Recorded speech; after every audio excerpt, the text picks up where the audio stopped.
بسم اللہ الرحمن الرحیم۔ السلام علیکم، ہمارے چینل میں خوش آمدید۔ میں اپنے ماں باپ کی اکلوتی بیٹی تھی۔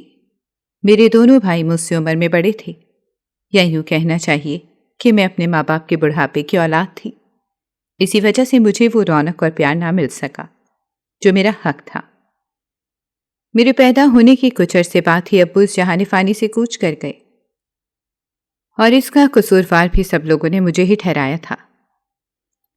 بچپن ہی سے میں اپنے لیے طرح طرح کی باتیں سنتی آ رہی تھی۔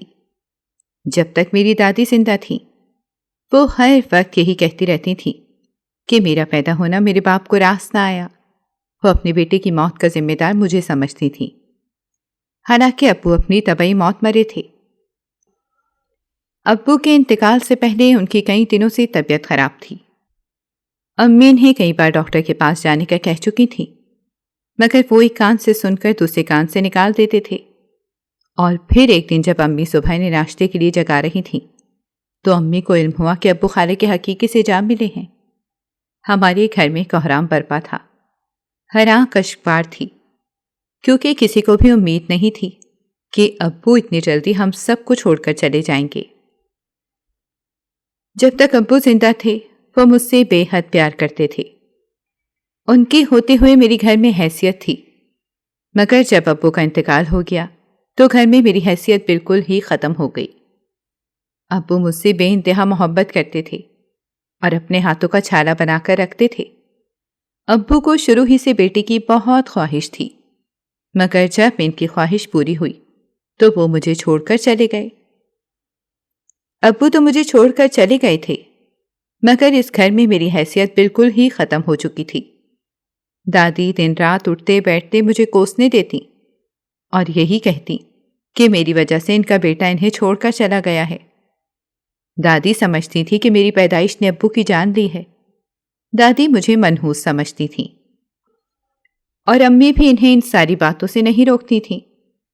مجھے لگتا تھا کہ شاید امی کے دل کے کسی کونے میں یہ بات موجود ہے کہ میں ان لوگوں کے لیے خوش بختی کی علامت نہیں ہوں۔ اور پھر جب دادی کا انتقال ہوا تب جا کر میں نے سکون کا سانس لیا۔ مجھے دادی کے مرنے پر کوئی افسوس نہیں تھا۔ امی نہ ہی خود دادی کو کچھ کہتی تھیں اور نہ ہی مجھے کہنے دیتی تھیں۔ اگر کبھی میں پلٹ کر دادی کو جواب دیتی تو اسی دن میری شامت آ جاتی تھی۔ اسی لیے دادی کے جانے کے بعد مجھے عجیب طرح کی طمانینت کا احساس ہوا تھا۔ اس وقت میں سمجھ رہی تھی کہ دادی کے جانے کے ساتھ ہی میری ساری مشکلات ختم ہو چکی ہیں۔ اب میری زندگی میں بس سکون ہی سکون ہوگا، کوئی بھی مجھے تانے دینے والا نہیں ہوگا۔ یہی سب سوچ کر میں بہت پرسکون ہو گئی۔ 3 دن ہمارے گھر میں سوگ کی کیفیت رہی، پھر سب دادی کو بھول بھال کر اپنے اپنے کاموں میں مگن ہو گئے۔ امی نے گھر کی ساری ذمہ داری میرے کاندھوں پر ڈال دی تھی۔ میں نے اس ذمہ داری کو بھی خوش اسلوبی سے اپنے کندھوں پر اٹھا لیا، کیونکہ مجھے احساس تھا کہ امی بوڑھی ہو چکی ہیں، اب ان کی عمر کام کرنے والی بالکل نہیں ہے۔ امی کچھ دیر گھر کا کام کر لیتی تھیں تو ان کا سانس بری طرح سے پھول جاتا تھا۔ امی زیادہ دیر کھڑی نہیں ہو سکتی تھیں، کیونکہ زیادہ دیر کھڑے ہونے کی وجہ سے ان کے گھٹنوں میں درد ہو جایا کرتا تھا۔ مجھے اپنی امی کا خیال تھا، اسی وجہ سے میں انہیں کسی بھی کام کو ہاتھ نہیں لگانے دیتی تھی۔ میں بہت ہی کم عمری میں ہی گھر کے سارے کاموں میں لگ چکی تھی، مگر اس کے ساتھ ساتھ میں نے اپنی پڑھائی بھی جاری رکھی ہوئی تھی۔ اکثر گھر کے کاموں کی وجہ سے میری پڑھائی کا خرچ بھی ہو جایا کرتا تھا، جس کے لیے مجھے بہت پریشانی اٹھانی پڑتی تھی، کیونکہ گھر کی صفائی سے لے کر کھانا بنانے تک سب کچھ مجھے خود ہی کرنا پڑتا تھا۔ اسی لیے پڑھائی کے لیے بہت ہی کم وقت بچتا تھا۔ مجھے لگ رہا تھا کہ دادی کے جانے سے میری مشکلات ختم ہو جائیں گی، مگر امی کے بیمار ہونے سے میری مشکلات بہت بڑھ گئی تھیں۔ جب تک دادی زندہ تھیں، امی جیسے تیسے ان کے سامنے کام کر لیا کرتی تھیں، کیونکہ دادی کو میرے ہاتھ کا کام پسند نہیں آتا تھا، کیونکہ ان کے خیال میں منحوس تھی، اور انہیں ایسا لگتا تھا جیسے میرے ہاتھ کا کھانا کھا کر وہ جلد ہی اس دنیا سے چلی جائیں گی۔ اسی لیے جب بھی میں کھانا بناتی، دادی وہ کھانے سے صاف انکار کر دیا کرتی تھیں۔ یہ سب کچھ دیکھ کر میرا دل بہت دکھتا تھا، مگر میں ان کو کچھ نہیں کہہ سکتی تھی، اسی لیے بس خاموشی سے دل ہی دل میں کڑتی رہتی تھی۔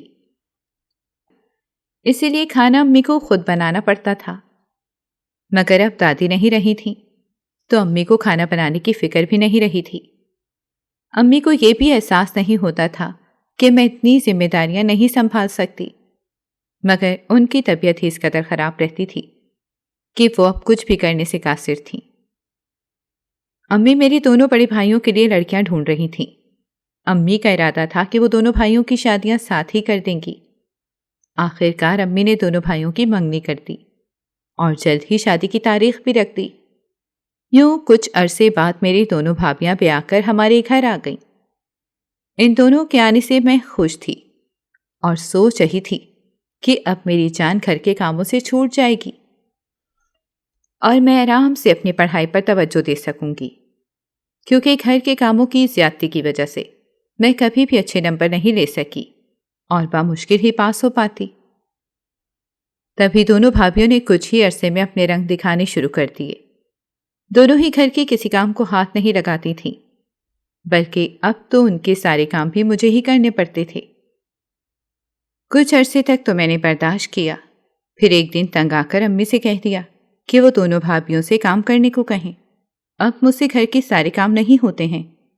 اوپر سے دونوں بھابیوں کی فرمائش تھی کہ میں انہیں ناشتہ ان کے کمرے میں ان کے بیڈ پر ہی پہنچایا کروں۔ یہ سب نہ ہی میرے بھائیوں کو دکھتا تھا اور نہ ہی میری امی کو دکھتا تھا۔ وہ لوگ مجھ سے بالکل ہی اپنی آنکھیں بند کر کے بیٹھے تھے۔ بھابیوں کو اپنے کپڑے بھی استری کروانے ہوتے تو میرے ہاتھ میں تھما دیا کرتی تھیں اور میں بس کلس کر رہ جاتی تھی۔ میری امی بھی یہ سارا تماشا خاموشی سے دیکھ رہی تھیں۔ وہ اپنی دونوں بہوؤں کو کچھ نہیں کہتی تھیں۔ آہستہ آہستہ بھابیوں کی اصلیت میرے سامنے کھلتی جا رہی تھی۔ اگر میں ان کا کوئی کام کرنے سے انکار کر دیتی تو وہ بھائی سے میری جھوٹی سچی شکایتیں لگا دیا کرتی تھیں اور ذرا سی بات کو بڑھا چڑھا کر پیش کرتی تھیں۔ یوں دونوں بھائی بھی مجھ سے بدظن ہو رہے تھے۔ اب وہ دونوں امی سے یہی کہتے تھے کہ میں کوئی کام نہیں کرتی ہوں، جبکہ یہ بات سراسر جھوٹ تھی۔ گھر کا سارا کام میں ہی کرتی تھی۔ ان سب حالات سے میں بہت تنگ آ چکی تھی، مگر ان حالات سے فرار کا میرے پاس کوئی راستہ بھی نہیں تھا۔ امی بھی بیٹوں کے سامنے مجبور تھیں اور انہیں کچھ نہیں کہہ سکتی تھیں، کیونکہ امی سمجھتی تھی کہ اگر انہوں نے اپنی بہوؤں کو کچھ کہا تو اس طرح ان کے بیٹے ان سے بدظن ہو سکتے ہیں۔ میرا کالج ختم ہو گیا تھا اور اب مجھے یونیورسٹی میں داخلہ لینا تھا، مگر میرے بڑے بھائی نے انکار کر دیا کہ اب میں مزید آگے نہیں پڑھوں گی۔ ان کا خیال تھا کہ مجھے گھر سنبھالنا چاہیے، مگر انہیں یہ نظر نہیں آ رہا تھا کہ میں گھر تو پچھلے کئی سالوں سے سنبھالتی آ رہی ہوں۔ بات دراصل یہ تھی کہ انہیں اپنے لیے اور اپنی بیوی کے لیے ایک ملازمہ کی ضرورت تھی۔ میرے دونوں بھائیوں کے ہاں نئے مہمان کی آمد تھی، اسی لیے دونوں بھابیاں بالکل ہی پلنگ سے لگ چکی تھیں۔ یہاں تک کہ اگر انہیں اپنے کمرے سے بھی کوئی چیز درکار ہوتی تھی تو وہ دونوں مجھے ہی آواز دے کر بلاتی تھیں۔ ان ساری چیزوں سے میں بہت تھک چکی تھی، مگر کسی کو بھی نہیں دکھتی تھی، کسی کو پرواہ نہیں تھی۔ ایسے میں مجھے ابو بے حد یاد آتے تھے۔ اگر آج وہ زندہ ہوتے تو میرے گھر میں میری اہمیت کچھ اور ہی ہوتی۔ امی نے صاف ان سے کہا کہ مجھے ہر حال میں آگے پڑھنا ہے۔ امی بھی میری آنکھوں میں بغاوت دیکھ چکی تھیں۔ انہوں نے اپنی رضامندی دے دی۔ یوں بھائی کی لاکھ مخالفت کے باوجود میں نے یونیورسٹی میں داخلہ لے لیا۔ اس دن بھائی اور بھابھی کے کمرے سے لڑائی جھگڑے کی آوازیں آ رہی تھیں، کیونکہ کچھ دیر کے لیے ہی صحیح بھابھی کے ہاتھ سے ایک مفت کی ملازمہ نکل رہی تھی۔ لوگ تو اپنی اکلوتی بہنوں اور بیٹیوں کو ناز و نام سے رکھتے ہیں، یہاں میرے دونوں بھائی ہی اپنی بیویوں کو خوش کرنے کے لیے مجھے ایک ملازمہ کا درجہ دے رہے تھے۔ یہ سب دیکھ کر کبھی کبھی میرا دل بہت دکھتا تھا، مگر اکیلے میں چند آنسو بہا کر اور پھر خود ہی اپنے آنسو پوچھ کر میں خاموش ہو جایا کرتی تھی، کیونکہ میرا دکھ سمجھنے والا اس گھر میں کوئی بھی نہیں تھا۔ میں تو اس بات پر خوش تھی کہ کچھ دیر کے لیے ہی صحیح مجھے اس قید خانے سے رہائی تو ملے گی۔ میں بھی اپنی زندگی کے چند پل اپنی مرضی کے مطابق گزار سکوں گی۔ ورنہ اس گھر میں رہتے میری زندگی بالکل ہی ختم ہو چکی تھی۔ مجھے اپنے گھر کے کام کرنے پر کوئی اعتراض نہیں تھا، کیونکہ سالوں سے میں گھر کے کام کرتی آ رہی تھی، مگر جس طرح میری بھابیاں میرے ساتھ سلوک کرتی تھیں اور مجھے ایک ملازمہ کا درجہ دیتی تھیں، مجھے ان کے اس رویے پر اعتراض تھا، اور ان دونوں کو روکنے ٹوکنے والا اس گھر میں کوئی بھی نہیں تھا۔ چھوٹی بھابھی تو پھر بھی میرا کچھ لحاظ کر جاتی تھی، مگر بڑی بھابھی میرا بالکل بھی کوئی لحاظ نہیں کرتی تھی۔ اگر کبھی مجھ سے کام کرنے میں کوئی غلطی ہو جاتی تو وہ میری شکایت بھائی کو لگا دیا کرتی تھیں، اور پھر بھائی امی کو کہتے تھے کہ انہوں نے مجھے زیادہ ہی سر چڑھا لیا ہے۔ بھائی کو میری ذرا ذرا سی بات پر بھی اعتراض ہوا کرتا تھا، یہاں تک کہ اگر میں کچھ دیر کے لیے دوپہر میں سو جایا کرتی تھی اور انہیں اس وقت مجھ سے کوئی کام پڑ جاتا تھا تو وہ مجھے نیند سے اٹھا دیا کرتی تھیں۔ ایسے میں میری زندگی بہت ہی مشکل ہو چکی تھی۔ میں نے یونیورسٹی میں داخلہ تو لے لیا، یہاں ایک نئی زندگی میری منتظر تھی۔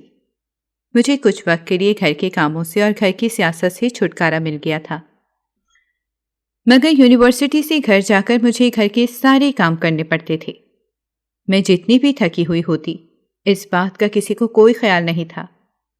یونیورسٹی کا ایک سال تو سکون سے گزر گیا، مگر اگلا سال میری زندگی میں بہت سے طوفان لے کر داخل ہوا۔ میں نے کبھی بھی اپنی زندگی کے اس موڑ کے بارے میں سوچا تک نہیں تھا۔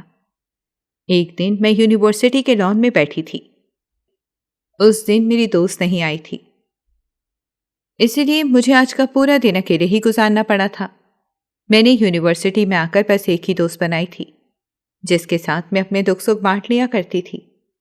اسی وجہ سے جب آج وہ نہیں آئی تو مجھے اس کی کمی شدت سے محسوس ہو رہی تھی، تو وہ آج کلاس بھی نہیں لے سکی تھی۔ میں اکیلی بیٹھی اپنے موٹو بنا رہی تھی۔ اسی اثنا میں مجھے خود پر کسی کی نظریں جمی ہوئی محسوس ہوئی تھیں۔ میں نے سر اٹھا کر دیکھا تو اپنے سامنے بے حد خوبرو لڑکے کو کھڑا پایا۔ میں نے نا سمجھی سے اسے دیکھا اور پھر سر چھٹک کر دوبارہ سے اپنے کام میں مصروف ہو گئی تھی۔ میں اس لڑکے کو نہیں جانتی تھی اور اسے پہلی بار دیکھ رہی تھی۔ جب اس لڑکے نے دیکھا کہ میں نے اس کی جانب کوئی توجہ نہیں دی اور دوبارہ سے اپنے کاموں میں مصروف ہو گئی تو اس نے مجھے مخاطب کیا۔ اس نے انتہائی شائستہ لہجے میں مجھ سے پوچھا کہ کیا میں آپ کے برابر میں بیٹھ سکتا ہوں؟ میں نے اچھنبے سے دوبارہ سے اس کی جانب دیکھا۔ مجھے سمجھ نہیں آئی کہ میں اسے کیا جواب دوں۔ پھر میں نے اسے کہا کہ آپ بیٹھ جائیں، اور وہ لڑکا خاموشی سے میرے برابر میں بیٹھ گیا۔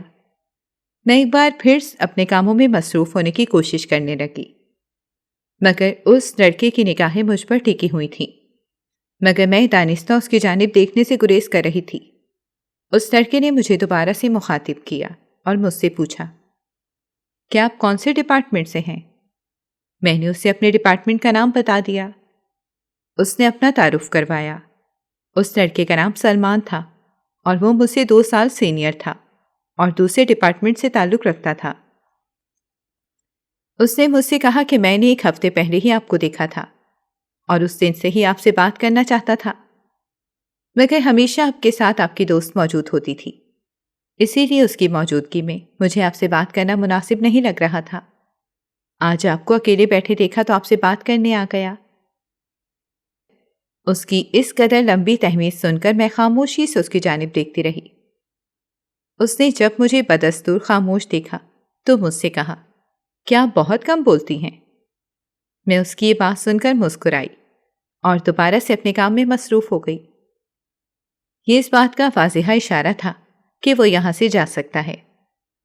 جب اس نے میرا رویہ دیکھا تو کچھ دیر تک تو وہ خاموش بیٹھا رہا، پھر خاموشی سے اٹھ کر وہاں سے چلا گیا۔ اس کے جانے کے بعد میں نے سکون کی سانس لی، کیونکہ اس کی نظریں مجھے عجیب طرح کی الجھن میں مبتلا کر رہی تھیں۔ یونیورسٹی میں اس کے بعد پورا ہفتہ سکون سے گزر گیا۔ اس کے بعد مجھے وہ لڑکا کہیں دکھائی نہیں دیا تو میں بھی اسے بھول گئی اور اپنی پڑھائی میں مصروف ہو گئی۔ مگر پھر 1 ہفتے بعد وہ اچانک ہی میرے سامنے آ گیا۔ اس وقت میں اپنی کلاس میں جا رہی تھی۔ آج مجھے یونیورسٹی پہنچنے میں بہت دیر ہو گئی تھی، کیونکہ آج بھابھی نے جان بوجھ کر ناشتے میں پراٹھوں کی فرمائش کی تھی، جبکہ وہ یہ بات بہت اچھے سے جانتی تھیں کہ مجھے دیر ہو جائے گی، اسی لیے میں جلدی جلدی اپنی کلاس کی جانب جا رہی تھی۔ وہ مجھ سے میرا حال چال پوچھنے لگا تھا۔ اب یہ روز کا معمول ہو گیا۔ وہ کہیں نہ کہیں سے میرے سامنے آ جایا کرتا تھا۔ میری بھی آہستہ آہستہ اس سے دوستی ہو گئی تھی۔ پہلے پہل تو مجھے یہ سب کچھ عجیب لگ رہا تھا، کیونکہ آج تک میں نے کسی لڑکے سے دوستی نہیں کی تھی، مگر سلمان میں جانے ایسی کیا بات تھی، میں خود بخود ہی اس کی جانب کھنچتی چلی جا رہی تھی۔ اس کی باتیں اس قدر دل فریب تھیں کہ میرا دل کرتا تھا کہ میں اسے گھنٹوں یوں ہی بولتا سنتی رہوں۔ آہستہ آہستہ میں بھی اس کی جانب مائل ہوتی جا رہی تھی۔ اس نے اب تک مجھ سے اظہار محبت نہیں کیا تھا، مگر میں یہ بات بہت اچھے سے جانتی تھی کہ وہ بھی مجھے پسند کرتا ہے۔ میں اکثر اپنی کلاس چھوڑ کر اس کے ساتھ کبھی یونیورسٹی کی کینٹین میں بیٹھی ہوتی تو کبھی اس کے ساتھ یونیورسٹی کے لان میں موجود ہوتی۔ ان دنوں میں بہت خوش بھی رہنے لگی تھی۔ سلمان میرا بہت ہی زیادہ خیال رکھتا تھا۔ اس کے ساتھ رہ کر میں اپنے دکھ درد بھولنے لگی تھی، مگر میں نے اسے اپنے گھر کے حالات کے متعلق کچھ نہیں بتایا تھا، بلکہ ہمیشہ اسے یہ جتایا تھا کہ گھر میں سب لوگ مجھ سے بے حد محبت کرتے ہیں، اور وہ بھی میری باتوں پر آنکھیں بند کر کے یقین کرتا تھا۔ اور پھر ایک دن اس نے مجھ سے اظہار محبت کر دیا۔ اس دن کا مجھے جانے کب سے انتظار تھا۔ اس دن میں بے حد خوش تھی۔ ایسا لگ رہا تھا کہ جیسے سارے جہان کی خوشیاں مجھے مل چکی ہوں۔ سلمان کا ساتھ میرے لیے کسی نعمت سے کم نہیں تھا۔ وہ مجھ سے بہت محبت کرتا تھا اور میری بہت عزت بھی کرتا تھا۔ وہ مجھ سے شادی کرنا چاہتا تھا۔ وہ یہ بات بھی بہت اچھے سے جانتا تھا کہ میں بھی اسے پسند کرنے لگی ہوں۔ میں نے سلمان سے کہا کہ تم میرے گھر اپنے والدین کو لے کر آ جاؤ تاکہ جلد از جلد ہم لوگ ایک مضبوط رشتے میں بن جائیں۔ میری بات سن کر اس نے مجھے یقین دلایا کہ وہ جلد ہی میرے گھر رشتہ لے کر آئے گا۔ اس کی یونیورسٹی بھی ختم ہو چکی تھی اور اب وہ جاب کی تلاش میں تھا۔ اس نے مجھ سے کہا کہ جیسے ہی جاب ملے گی وہ اپنے ماں باپ کو لے کر میرے گھر آ جائے گا۔ اب میں اسی انتظار میں دن گننے لگی تھی۔ وہ بھی نوکری کی تلاش کر رہا تھا۔ میری اس سے روز ہی فون پر بات ہوتی تھی اور وہ اکثر مجھ سے ملنے یونیورسٹی بھی آ جایا کرتا تھا۔ میں اب بہت خوش رہنے لگی تھی۔ بھابھی کچھ کہتی تو ان کی بات سن کر دوسرے کان سے نکال دیا کرتی تھی اور ہر بار خود کو یہی تسلی دیتی کہ کچھ دن میں ہی سلمان مجھے اس گھر سے لے جائے گا اور پھر کبھی میں پلٹ کر ان لوگوں کی شکل بھی نہیں دیکھوں گی۔ ایک دن میں اپنے کمرے میں سلمان سے فون پر باتیں کر رہی تھی۔ نہ جانے کیسے بھابھی نے میری باتیں سن لیں۔ اس وقت تو مجھ سے کچھ نہ کہا، مگر جب رات کو بھائی گھر آئے تو جانے ان سے کیا کچھ کہا۔ بھائی غصے میں پاگل ہو گئے۔ میں اس وقت اماں کے پاس بیٹھی تھی جب بھائی انتہائی غصے میں کمرے میں داخل ہوئے اور مجھے بالوں سے پکڑ لیا۔ میں اس اچانک افتاد پر گھبرا گئی۔ بھائی کی آنکھوں میں اس وقت خون اترا ہوا تھا۔ انہوں نے میرے بالوں کو بے حد مضبوطی سے پکڑا ہوا تھا۔ میں نے گھبرا کر امی کی جانب دیکھا۔ وہ بھی دم بخود بھائی کو اتنے غصے میں دیکھ رہی تھیں۔ بھائی نے چیخ کر مجھ سے کہا کہ بتاؤ تو کس کے ساتھ منہ کالا کر رہی ہے۔ میری آنکھوں میں پہلے تو حیرانی ابھری اور پھر خوف نے جگہ لے لی۔ میں پل بھر میں ہی سمجھ گئی تھی کہ بھائی کو لازمی سلمان کے بارے میں پتہ لگ گیا ہے، جب ہی وہ اتنے غصے میں ہیں۔ امی نے بھی چونک کر میری جانب دیکھا۔ بھائی نے ایک زوردار تھپڑ میرے منہ پر لگایا کہ میں لڑکھڑا کر نیچے گر پڑی اور اپنے گال پر ہاتھ رکھے صدمے میں بھائی کو دیکھ رہی تھی۔ مجھے بھائی سے یہ امید بالکل بھی نہیں تھی کہ بھائی کبھی مجھ پر ہاتھ بھی اٹھائیں گے، مگر میری وہ امید آج دم توڑ چکی تھی۔ بھائی نے امی سے کہا کہ آپ کی بیٹی آپ کے ناک کے نیچے کسی لڑکے سے فون پر باتیں کر رہی ہے اور آپ کو اس بات کی فکر ہی نہیں ہے۔ میں شرمندگی سے زمین میں گڑی جا رہی تھی۔ امی اپنا دل تھام کر بیٹھ گئیں اور میں فرش پر بیٹھی بری طرح سے رو رہی تھی۔ بھائی اپنا غصہ اتار کر کمرے سے نکل گئے تھے، مگر جاتے جاتے وہ میرا فون زمین پر زور سے مار کر توڑ چکے تھے اور میرے گھر سے نکلنے پر بھی پابندی عائد کر چکے تھے۔ میں نے امی کے پاؤں پکڑ لیے اور ان سے کہا کہ میرے ساتھ ایسا ظلم نہیں کریں۔ آپ اس سے ایک بار مل لیں، وہ جلد میرا رشتہ لے کر آئے گا۔ امی بس سختی کی کیفیت میں بیٹھی خالی خالی نظروں سے میرا چہرہ دیکھ رہی تھیں۔ انہیں جیسے میری کوئی بھی بات سمجھ ہی نہیں آ رہی تھی۔ اب میرے پاس سلمان سے رابطہ کرنے کا کوئی ذریعہ نہیں تھا، کیونکہ میں گھر سے باہر نہیں نکل سکتی تھی۔ میری پڑھائی بھی ادھوری رہ گئی اور میرا فون ٹوٹ گیا تھا۔ ایسے میں مجھے ہر جگہ صرف اندھیرا ہی دکھائی دے رہا تھا، روشنی کی کوئی بھی کرن نظر نہیں آ رہی تھی۔ میں نے خود کو کمرے میں بند کر لیا تھا اور کھانا پینا سب چھوڑ دیا تھا، کیونکہ میں سلمان کے بغیر نہیں رہ سکتی تھی۔ اس سے دور ہونے کا سوچ کر بھی میری جان نکلتی تھی۔ ایسے میں سلمان سے بات ہوئے 1 ہفتہ گزر گیا تھا اور اس سے بات کرنے کا کوئی ذریعہ مجھے دکھائی نہیں دے رہا تھا۔ میں اب گھر کے کسی کام کو بھی ہاتھ نہیں لگاتی تھی، جس پر بھابھی روز ہی امی سے لڑتی تھی، مگر اب مجھ پر کسی کی بات کا کوئی اثر نہیں ہو رہا تھا۔ میں سارا دن گمسم بیٹھی رہتی تھی، کھانے پینے کا بھی کوئی ہوش نہیں تھا۔ ایسے میں امی کو میری حالت پر ترس آیا۔ جیسی بھی تھی، آخر تھی تو ان کی بیٹی ہی۔ امی ایک رات میرے کمرے میں اپنا فون لے کر آئیں اور میرے ہاتھ میں اپنا فون پکڑا دیا۔ میں حیرانی سے امی کی جانب دیکھنے لگی۔ امی نے مجھے خود کو یوں تکتا پا کر مجھ سے کہا کہ اس لڑکے کو فون کرو اور اس سے کہو کہ جلد ہی رشتہ لے کر آئے۔ یہ کہہ کر امی کمرے سے نکل گئیں۔ میں ابھی تک امی کی بات پر حیران تھی، مگر پھر ہوش کی دنیا میں واپس آتے ہوئے میں نے جلدی سے سلمان کو فون کیا اور اسے ساری صورتحال بتائی۔ وہ بھی پریشان تھا کہ اتنے دن تک میں نے اسے کوئی رابطہ کیوں نہیں کیا۔ وہ مسلسل مجھے فون کر رہا تھا، مگر میرا نمبر بند جا رہا تھا۔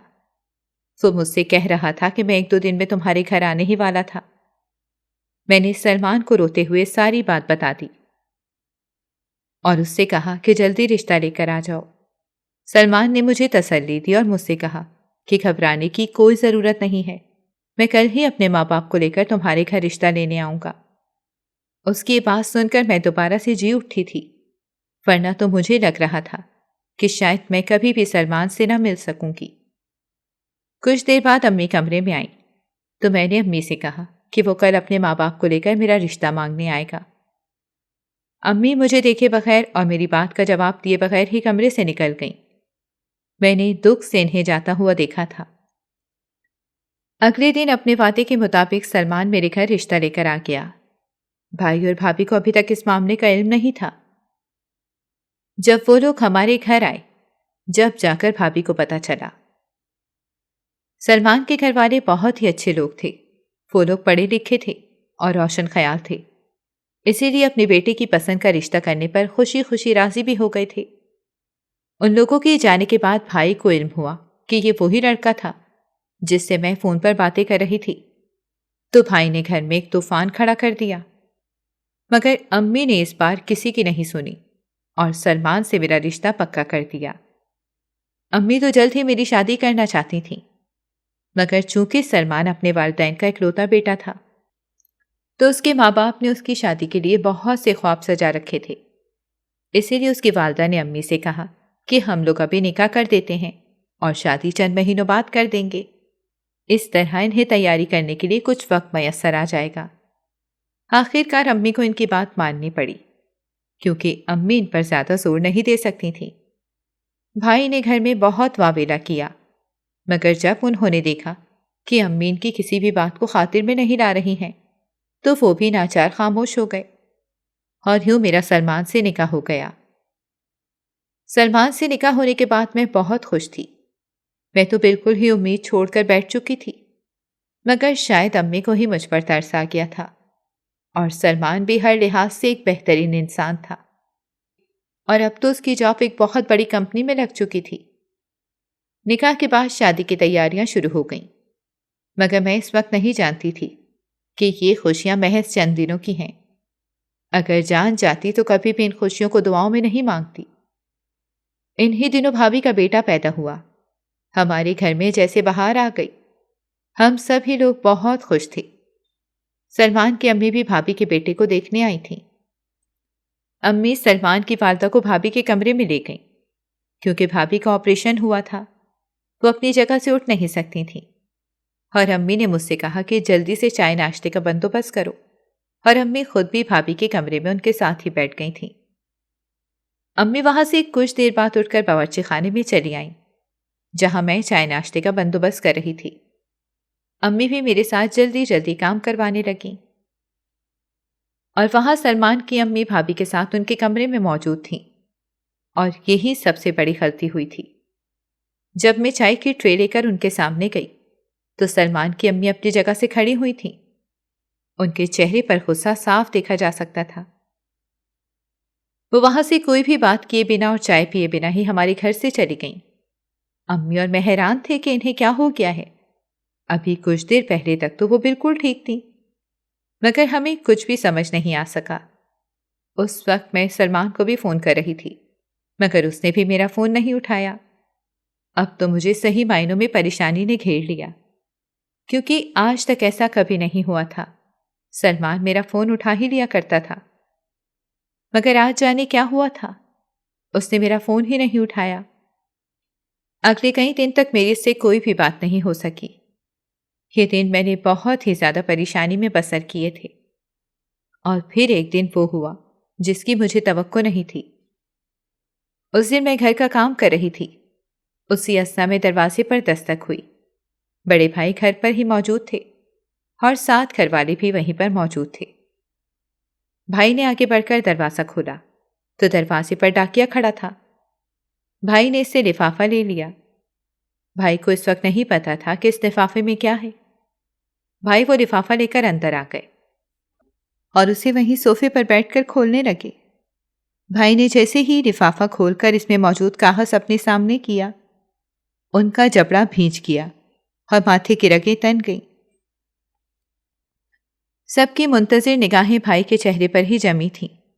میں بھی اس وقت بھائی کو ہی دیکھ رہی تھی۔ بھائی نے غصے میں کھڑے ہوتے ہوئے وہ کاغذ میرے منہ پر مارا۔ وہ کاغذ مجھ سے لگ کر زمین پر گر گیا۔ میں حیرانی سے بھائی کو دیکھ رہی تھی۔ مجھے ان کے غصے کی وجہ سمجھ نہیں آ رہی تھی۔ پھر میں نے وہ کاغذ اٹھایا تو میرے قدموں تلے زمین نکل گئی۔ مجھے لگا کہ میرے سر پر آسمان گر پڑا ہو۔ اس وقت میں نے شدت سے دعا کی کہ میری دھڑکنیں بند ہو جائیں اور میں ابدی نیند سو جاؤں۔ سلمان نے مجھے طلاق دے دی تھی اور میرا سر بری طرح سے گھوم رہا تھا۔ بھائی مجھ پر بری طرح سے چیخ رہے تھے اور مجھ سے کہہ رہے تھے کہ دیکھ لیا اپنی عیاشی کا نتیجہ، وہ تجھے طلاق دے چکا ہے۔ میں پتھر کی مورت بنی کھڑی تھی۔ میں تو اپنا قصور بھی نہیں جانتی تھی کہ مجھ سے کیا غلطی سرزد ہوئی ہے جو سلمان نے مجھے یوں بے مول کر دیا ہے، اور پھر میں ہوش و حواس سے بیگانہ ہو گئی۔ بے ہوش ہوتے ہوئے بھائی کی گالیاں اور تانے میرے کانوں میں پڑ رہے تھے۔ جب مجھے ہوش آیا تو میری دنیا ہی برباد ہو چکی تھی، پل بھر میں ہی طلاق یافتہ ہو چکی تھی۔ میں سوچ بھی نہیں سکتی تھی کہ اتنی محبت کرنے والا انسان مجھے یوں چھوڑ کر بھی جا سکتا ہے۔ میری زندگی ختم ہو چکی تھی۔ میں ایک بار پھر اپنے بھائیوں اور بھابھیوں کی جوتے کی نوک پر آ گئی تھی۔ میری رخصتی میں محض 1 مہینہ تھا جب سلمان نے طلاق کا داغ میرے دامن پر لگا دیا تھا۔ میری شادی کی ساری تیاریاں مکمل ہو چکی تھیں۔ بھائی اور بھابھی امی کو دن رات تانے دیتے اور ان سے کہتے تھے کہ تم سے ایک لڑکی نہیں سنبھالی گئی۔ امی ساری صورتحال سے مزید بیمار رہنے لگی تھیں، اور اس سب کا ذمہ دار میں خود کو سمجھتی تھی۔ امی اب جلد از جلد میری شادی کروانا چاہتی تھیں، مگر پورے خاندان میں یہ بات پھیل گئی تھی کہ رخصتی سے پہلے ہی مجھے طلاق ہو گئی ہے، اسی لیے لوگ طرح طرح کی باتیں کرتے تھے، ہر طرح مجھے ہی قصوروار ٹھہراتے تھے۔ بھائی تو میری شکل دیکھنے کے بھی روادار نہیں تھے۔ انہوں نے امی سے کہہ دیا تھا کہ جتنی جلدی ہو سکے مجھے رخصت کر دیں، ورنہ وہ مجھے جان سے مار دیں گے۔ اور امی جانتی تھی کہ بھائی غصے کے کتنے تیز ہیں، اسی لیے امی نے ایک رشتہ کروانے والی عورت سے کہہ کر میرے لیے رشتہ تلاش کرنے لگی۔ یوں جلد ہی میرے لیے ایک رشتہ آ گیا، اور امی نے اس رشتے کی کوئی چھان بین نہیں کی۔ انہیں بس کسی بھی طرح سے مجھے اس گھر سے نکالنا تھا۔ ان لوگوں کو میں پسند آ گئی تھی۔ امی نے فوراً ہی شادی کی تاریخ رکھ دی۔ میں تو ابھی اپنے دکھ سے سنبھل نہیں پائی تھی، کیسے کسی اور سے شادی کر سکتی تھی؟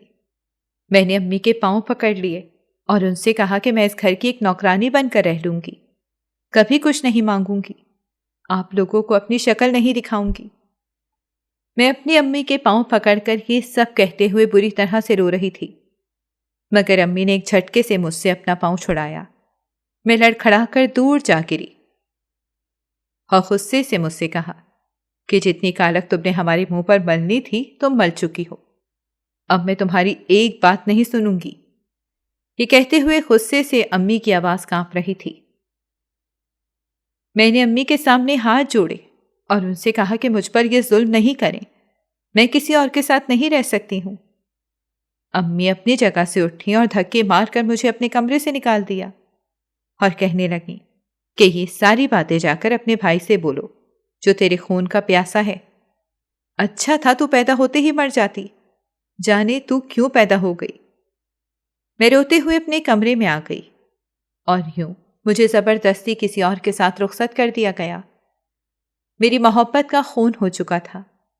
میں رخصت ہو کر اپنے سسرال آ گئی، مگر شادی کی پہلی رات ہی یہ حقیقت مجھ پر کھل گئی کہ میرا شوہر ذہنی مریض ہے۔ میں دم سادھیوں سے دیکھ رہی تھی، وہ میرے سامنے بیٹھا الٹی سیدھی حرکتیں کر رہا تھا۔ میرا شوہر شادی کی پہلی رات بیٹھا اپنے کھلونوں سے کھیل رہا تھا اور میں عروسی جوڑے میں ملبوس آنسو بہا رہی تھی۔ میری قسمت مجھے یہ دن دکھائے گی، میں نے کبھی سوچا بھی نہیں تھا، مگر میں نے اپنی قسمت کے ساتھ سمجھوتا کرنے کا فیصلہ کر لیا، کیونکہ واپس جانے کا کوئی راستہ میرے پاس نہیں تھا۔ بھائی اور بھابھی کبھی بھی مجھے دوبارہ سے قبول نہ کرتے اور میرے اجڑنے کے غم میں میری ماں مر جاتی۔ اسی وجہ سے میں اپنے ذہنی مریض شوہر کے ساتھ رہنے لگی۔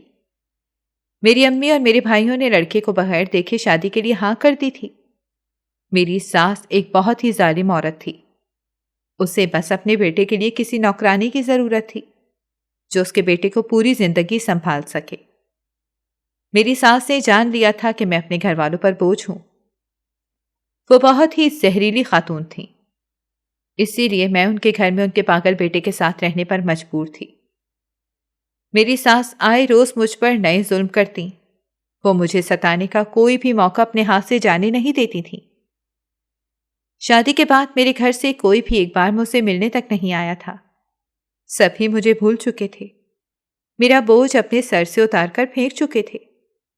مجھے امی کی بہت یاد ستاتی تھی، مگر ان سے بات کرنے کا بھی کوئی ذریعہ میرے پاس نہیں تھا۔ میں پورا دن اپنے ذہنی مریض شوہر کو سنبھال کر ہلکان ہوتی رہتی تھی۔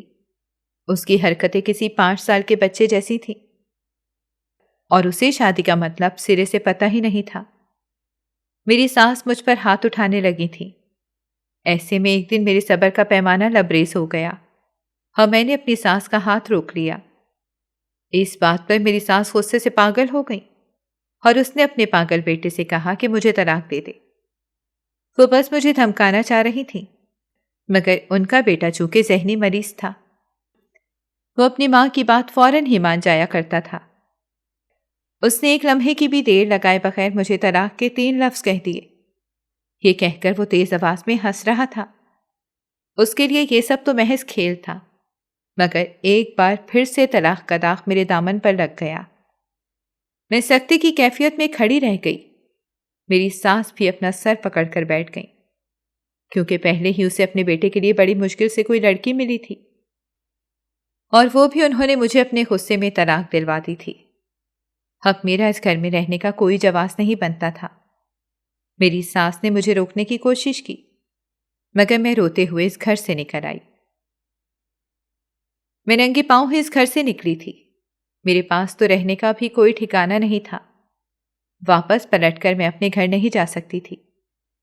ایسے میں بے سر و سامانی کی حالت میں بس چلتی جا رہی تھی۔ مجھے ارد گرد کا کوئی ہوش نہیں تھا۔ ایسے میں بے دہانی میں ایک کار کے سامنے آ گئی۔ اس کار نے اچانک ہی بریک لگائے۔ اگر اس کار میں موجود شخص وقت پر بریک نہیں لگاتا تو شاید آج میں زندہ نہیں بچ سکتی تھی۔ جیسے ہی اس کار کے ڈرائیور نے گاڑی کا شیشہ نیچے کیا تو میرے ہوش اڑ گئے، کیونکہ وہ کوئی اور نہیں بلکہ میرا پہلا شوہر تھا۔ میں اسے دیکھ کر ششدر رہ گئی، اور وہ بھی مجھے دیکھ کر کچھ لمحوں کے لیے سانس لینا بھول گیا۔ اس وقت نہ ہی میرے پیروں میں چپل تھی اور نہ ہی میرے سر پر دوپٹہ تھا۔ بکھرے بال اور سوجی ہوئی آنکھیں دیکھ کر وہ ایک پل کے لیے حیران رہ گیا۔ اسے اتنے وقت بعد اپنے سامنے دیکھ کر میں بری طرح سے ٹوٹ گئی اور وہیں زمین پر بیٹھ کر پھوٹ پھوٹ کر رونے لگی۔ مجھے لگ رہا تھا کہ میرا وجود بھی ان آنسوؤں کے ساتھ ہی بہہ جائے گا۔ سلمان نے مجھ سے کہا کہ تم تو اپنی زندگی میں خوش ہوگی، جس کے ساتھ تم بھاگی تھی اسی کے ساتھ شادی بھی ہو گئی۔ میں نے حیرانی سے اس کی جانب دیکھا اور بھیگے ہوئے لہجے میں اس سے کہا کہ کوئی بھی یہ نہیں چاہتا کہ اس کا شوہر ذہنی مریض ہو، اسے شادی کے معنی تک معلوم نہ ہو۔ میری بات سن کر سلمان نے ایک پل کے لیے اچنبے سے مجھے دیکھا اور پھر میری ٹوٹی بکھری ہوئی حالت دیکھی۔ اسے احساس ہوا کہ کہیں تو کچھ غلط ہوا ہے۔ اس نے مجھے سہارا دے کر سڑک سے اٹھانا چاہا، مگر میں نے اس کا ہاتھ جھٹک دیا اور اس سے کہا کہ مجھے تمہاری کسی سہارے کی ضرورت نہیں ہے۔ تم جیسے بزدل انسان سے محبت کرنے سے تو بہتر یہی تھا کہ میں مر جاتی۔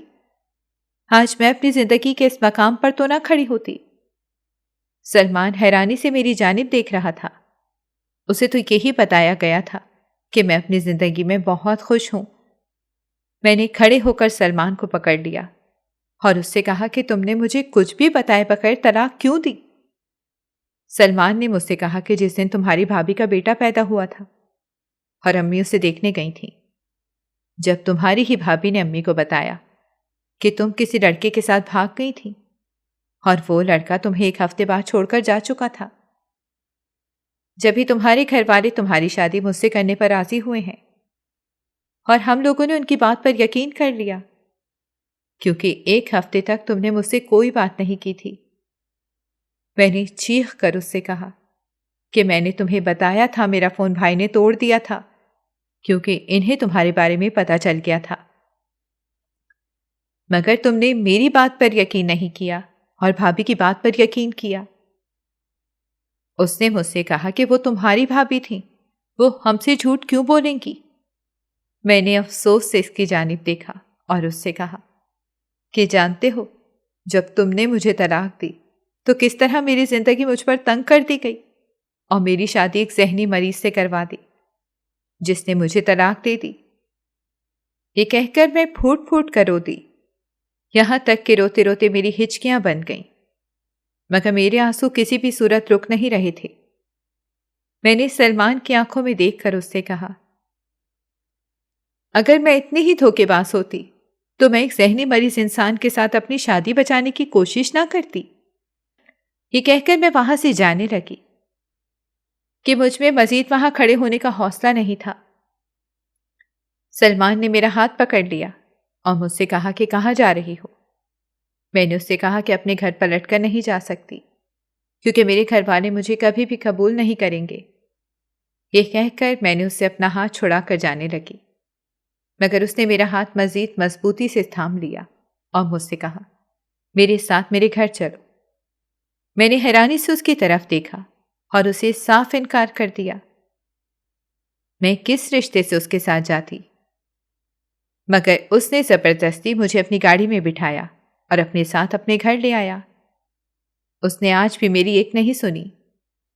گھر جا کر اس نے اپنی امی کو ساری بات بتائی۔ اس کی امی بہت ہی شرمندہ تھیں، ہم اس سے معافی مانگ رہی تھیں، مگر میں انہیں کیا معاف کرتی؟ میری تو دنیا ہی اجڑ گئی تھی۔ وہ لوگ مجھے دلاسے اور تسلیاں دے رہے تھے، مگر میں بس روئے ہی جا رہی تھی۔ سلمان کی امی نے میری امی کو فون کر کے ساری صورتحال بتائی اور انہیں یہ بھی بتایا کہ اس وقت میں ان کے پاس ہوں، مگر میری امی نے جواب دیا کہ وہ جہاں ہے وہیں رہنے دیں، اس سے کہنا کہ پلٹ کر اس گھر میں مت آنا۔ کچھ عرصے بعد میری اور سلمان کی شادی ہو گئی۔ میرا دل اس سے شادی کرنے پر رضامند نہیں ہوتا تھا، مگر میرے پاس رہنے کا کوئی ٹھکانہ نہیں تھا۔ مگر شادی کے بعد سلمان نے اپنی ساری غلطیوں کا ازالہ کر دیا اور مجھے بہت خوش رکھا۔ یہاں تک کہ مجھے میری امی سے ملانے بھی لے گیا۔ اب میری امی کا انتقال ہو گیا ہے، مگر میں اپنے دونوں بھائیوں سے نہیں ملتی۔ کبھی کبھی آپ کی زندگی بہت بڑی آزمائشوں سے گزرتی ہے۔ کبھی کبھی آپ کے اپنے قریبی آپ کے لیے ایسے جال بنتے ہیں کہ آپ ان جال میں ایسا پھنستے ہیں کہ خود کو نکالنا مشکل ہو جاتا ہے۔ میں نے بھی اپنی زندگی میں بہت سارے دکھ دیکھے۔ پہلا دکھ اپنے باپ کے جانے کا، اور اس کے بعد اپنے گھر والوں کے رویے کا دکھ۔ میری بھابھیوں کی وجہ سے میری زندگی میں بہت ساری مشکلات کھڑی ہو گئی تھیں، مگر میں نے پھر بھی صبر سے کام لیا۔ میری ماں بھی شاید مجبور تھی، وہ اس وقت میرا ساتھ نہ دے سکی، مگر قسمت کے ہونے کو کون ٹال سکتا ہے؟ کبھی کبھی انسان کی زندگی میں ایسی آزمائشیں آتی ہیں جب اسے لگتا ہے کہ سب طرف اندھیرا ہے اور کہیں کوئی راستہ دکھائی نہیں دے رہا، مگر اللہ تعالیٰ بھی اسے اس مشکل سے نکالنے کے لیے کچھ اسباب پیدا کر دیتا ہے۔ آپ کو کیا لگتا ہے کہ میں نے جو کیا صحیح کیا؟ کہ سلمان پر دوبارہ بھروسہ کر کے اس سے شادی کرنے کا فیصلہ درست تھا یا نہیں؟ آپ کی اس بارے میں کیا رائے ہے؟ اپنی رائے سے ضرور آگاہ کیجیے گا۔ ناظرین، اگر آپ کو ہماری کہانی اچھی لگی ہے تو ویڈیو کو لائک کریں، شیئر کریں اور ہمارے چینل کو سبسکرائب کریں۔ اگلی ویڈیو تک اجازت دیں۔ اللہ حافظ۔